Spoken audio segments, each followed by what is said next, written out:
안녕하십니까, 정인태입니다. 경찰이 음주운전 도주 계속되는 이런 사건, 기강이 아주 해이된 거죠. 네, 이 기강이 어쩌나 참 가슴 아픈 현실이 아닐 수가 없습니다. 네, 제주에서 경찰 간부가 음주운전으로 건물을 들이받고 그대로 도주했다라는 것입니다. 흉악범죄로 전국 경찰의 특별 치안활동이 선포된 그러한 상황이죠. 그런데 경찰 간부가 이러한 일들을 한다는 게 정말 국민들은 이해할 수가 없는 겁니다. 네, 40대 여성 A 경위를 입건해 가지고 조사하고 있다라는데, 이거 국민들이 관심을 가지고 강력하게 처벌될 수 있게끔 해야 합니다. 그리고 이 음주운전은 살인행위다라는 것을 잊어서는 안 되는 거예요. 그리고 우리나라 지금 음주 광고 이거 규제해야 합니다. 그러니까 제가 음주 광고 규제해야 한다, 이거 저를 비판하는 사람들이 굉장히 많은데, 담배 광고 규제하고 있지 않습니까? 왜냐하면은 중독성 때문이에요. 그래서 저를 욕하고 뭐 비판하는 분들은 뭐 왜 그런지는 제가 뭐 이해는 할 수 있을 것 같아요. 그런데 중요한 것은 사람이 다 똑같지가 않아요. 어떤 사람은 이 의지력이 약해가지고, 또는 뿐만 아니라 이 전두엽의 자제력이 떨어져가지고 중독에 아주 쉽게 노출될 수 있다라는 것입니다. 그래서 중독이 되면 될수록 전두엽이 약화돼서 우리가 합리적인, 이성적인 자제력을 상실하게 되는 거죠. 그래서 음주 후에 사고가 많이 일어나고, 또 담배도 마찬가지죠. 담배도 계속 피우다 보면은 중독돼 가지고 끊고 싶어도 못 끊는 겁니다. 이게 위험한 거예요. 커피도 그렇고 마약도 마찬가지죠.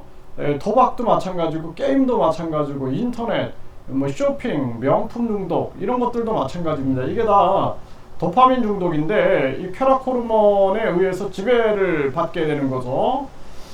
그래서 지금 이 제주 경찰 이 간부 같은 경우에도 아마 이 사람도 전두엽의 자제력을 상실한 상황이 아닐까, 그렇게 생각이 들어요. 일반인들도 이 음주운전 쉬운 게 아닙니다. 그런데 이 경찰 간부가 이랬다라는 것은 거의 뭐 알코올에 굉장히 취약한 그러한 사람이 아닐까, 이런 생각을 하게 됩니다. 현직 경찰이 만취 음주운전 지인 신고로 덜미에 잡혔다, 이거 세계일보가 보도했는데요. 이 참 안타까운 일이죠. 이런 일이 계속 일어나는 거예요. 이게 어느 정도인지, 특별 치안 기간인데 현직 경찰 음주운전 적발됐다. 네, 을지 연습 기간 낮술 먹고 운전, 네, 측정까지 거부한 경찰이 체포됐다라는 거예요. 이것도 중앙일보가 전했습니다. 이게 가짜 뉴스였으면 좋겠어요. 차라리 경기 남부경찰 소속 경찰관 음주운전 잇따라 기강회의 지적. 네, 계속 나오죠, 이런 기사들이. 네, 경찰 간부 음주운전 적발, 강원경찰 올해만 3명째. 이게 걸리는 것도 이게 신기한 겁니다. 이게 네, 경찰들끼리 서로 봐주게 하는 것도 있죠.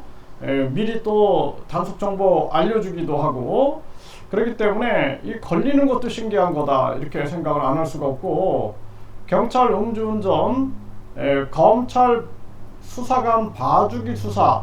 네, 그래서 이 참 안타까운 일이에요. 이게 직업 확인 안 하다가 뒤늦게 기관 통보하고, 정식 수사 아니어서 특정 못했다 해명하고, 이러면서 네, 음주운전을 한 검찰 수사관을 입건했지만 엿새째 기관 통보를 하지 않아 봐주기 수사 의혹, 이러한 것들 나오는 거죠. 이 참 안타까운 일이, 시대가 어느 시대인데, 네, 앞으로 받고 뒤로 받고 태풍 비상령 속 현직 경찰이 음주운전을 했다라는 것입니다. 서울 소속경찰서장 대기발령, 비상근무 상황에서 소속경찰이 음주운전한 책임을 물었다라는 거죠. 이 KBS 뉴스에서 전하고 있어요. 네, 그래서 이 경찰들이 완전히 기강이 해이된 모습이에요. 요즘에 경찰 수사권이 강화돼 가지고 도리어 경찰들이 잘해야 되는데 이거 경찰을 신뢰하기가 상당히 어렵습니다. 네, 뭐 사건 조작하는 경우도 있고, 뿐만 아니라 이런 어떻게 보면은 가장 기본적인 건데, 기본적인 거를 지키고 있지 않는 모습이죠. 그리고 우리나라 국민들이 음주 후에 사건 사고를 만드는 것은 가중 처벌해야 한다 이렇게 얘기를 해야 합니다. 술 마셔서 사람을 죽였으니까 감형해줘야 돼. 술 마셨으니까 사람을 때려도 돼. 그거 좀 이해할 수 있어. 그래서 감형해줘야 돼. 이런 거 안 된다라는 거죠. 그래서 이 지금 싱가포르 같은 경우 보면은 태형이 있어요. 태형. 태형. 이게 진짜 때리는 거죠. 태형. 태형을 통해서 이 범죄율을 낮춘다라고 하는데 우리나라 같은 경우에는 뭐 태형은 받아들이지 않을 듯하고 강력하게 처벌해야 되고 이 음주운전에 대해서는 아주 이것은 살인적 행위다라는 것을 술병이라든지 이런데 경고 문구를 넣어야 되고 또 경고 그림 또한 넣어야 됩니다. 담배에 경고 그림이 들어가죠. 1급 발암물질인 술. 그리고 이 술로 인한 피해가 굉장히 심하고 많은 사람들이 술에 중독되고 술을 마시게 되면은 이 쾌락 호르몬이 나오기 때문에 이게 기쁘거든요. 그러니까 술에 아주 굉장히 관대한 관념을 가지고 있는 거죠. 그 담배 같은 경우도 마찬가지. 담배 왜 중독돼요? 담배 피우면은 쾌락 호르몬이 나오니까 그 순간에 쾌락을 느끼는 거죠. 마약도 마찬가지입니다. 마약을 왜 합니까? 마약하게 되면은 쾌락 호르몬이 대거 분비가 되니 그 쾌락의 순간을 누리게 되는 거죠. 그러니까 이러한 부분들을 우리가 냉철하게 봐가지고 술에 대한 광고 그리고 술에 대한 간접 광고도 규제하고 그리고 경고 그림을 반드시 넣어야 된다. 가족들이 음주운전자에 의해서 사망했다든지 또는 장애인이 됐다든지 이런 거를 겪은 사람들은 제 말에 공감을 할 겁니다. 그리고 술로 인한 음주한 사람에게 피해를 받은 사람들 이런 사람들 인정을 할 텐데요. 이거 우리가 냉철하게 생각하지 않으면 안 된다. 저는 그렇게 생각을 하고 지금 이게 국회에서도 눈치 보기를 하고 있는 거죠.